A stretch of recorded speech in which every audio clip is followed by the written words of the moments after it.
আমি যে আয়াত তিলাওয়াত করছি, ওয়া কাদা রাব্বুকা আল্লা তা'বুদু ইল্লা ইয়্যাহু ওয়া বিল ওয়ালিদাইনি ইহসানা ইম্মা ইয়াবলুগান্না ইনদাকাল কিবারা আহাদুহুমা আও কিলাহুমা فلا تقل لهما أف ولا تنهرهما وقل لهما قولا كريما আমার আল্লাহ তাআলা কুরআন শরীফের মধ্যে যে কিতাবের মধ্যে কোনো সন্দেহ নাই, যালিকাল কিতাবু লা রাইবা ফীহি, যে কিতাবের মধ্যে কোনো সন্দেহ নাই, ও কিতাবের মধ্যে সূরাত বনি ইসরাঈলের মধ্যে আল্লাহ তাআলা একটা আয়াত বর্ণিত করছেন।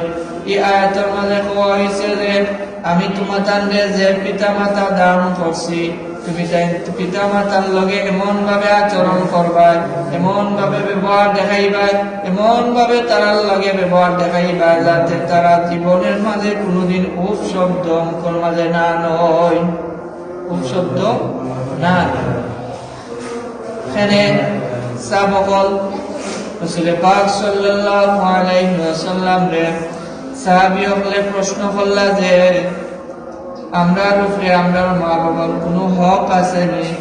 রাসূল পাক সাল্লাল্লাহু আলাইহি ওয়াসাল্লাম তার উত্তরে দিয়া কইলা যে তোমার মা বাবা তোমার কাছে জান্নাত এবং জাহান্নাম, দুইটা, জান্নাত এবং জাহান্নাম, মা বাবা জান্নাত এবং জাহান্নাম। কোন সাহাবা কিভাবে মা বাবা জান্নাত এবং জাহান্নাম হইতে পারে? আল্লাহ তাআলা কোরআন শরীফের মাঝে কইয়া দিলাইছেন ইহসান করতে, মা বাবার লগে ভালো ব্যবহার করতে, সুন্দর ব্যবহার করতে, তারার লগে কোনো আঘাত দিয়া কথা কইতে না, জোরে সোরে কথা কইতে না, উফ শব্দ যে কারণে কই লিতে পারে এলাকান কোনো ব্যবহার করতে নাই।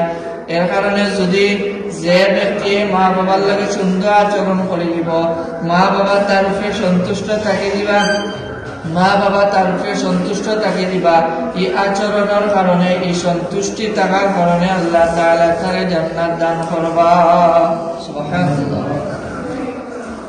এখন চাইলে মা বাবার ব্যবহার করিয়া মা বাবার লগে আচার আচরণ দেখাইয়া আপনি জান্নাতও নিতে পারবা, জাহান্নাম নিতে পারবা। সেম যেমনি আপনি জান্নাত পাইবা ভালো ব্যবহার দেখাইলে, এর বিপরীতে আপনি জাহান্নাম পাইবা খারাপ আচরণ করলে। মা বাবা এমন একটা স্থান, সন্তানের কাছে মা বাবার এমন একটা মর্যাদা আল্লাহ তাআলা দিয়া দিছেন। মা বাবা যখন মা যখন আপনারে আমারে গর্ভধারণ করছেন, দিন গেছে রাত গেছে, দিন গেছে রাত গেছে, কত কষ্ট তাই সহ্য করছেন, কিন্তু তাই কইছেন না একদিনের লাগিলে আমি সন্তান চাই না।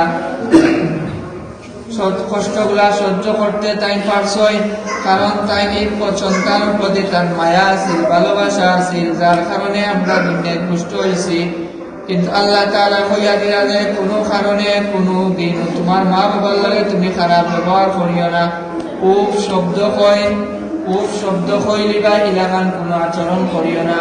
যার কারণে যে খারাপ ব্যবহার করবো মার লগে বাবার লগে, খারাপ আচরণ করবো মার লগে বাবার লগে, দূরে কথাবার্তা কইব মার লগে বাবার লগে, যে কথাবার্তার কারণে, যে আচার আচরণের কারণে মা বাবা কষ্ট পাইবা, উফ শব্দ কইবা, এই সন্তানের লাগি জাহান্নাম। বুঝছেন নিসা বল যে রাসূল পাক সাল্লাল্লাহু আলাইহি ওয়াসাল্লাম যখন প্রশ্ন করা হইল যে মা বাবার কথা, তখন কইরা যে মা বাবার লাগে জান্নাত এবং জাহান্নাম। আমরা যদি মা বাবার কাছ থেকে দোয়া চাই, দোয়া পাইতে চাই, সেই এর বিপরীতে আছে বদুয়া আছে।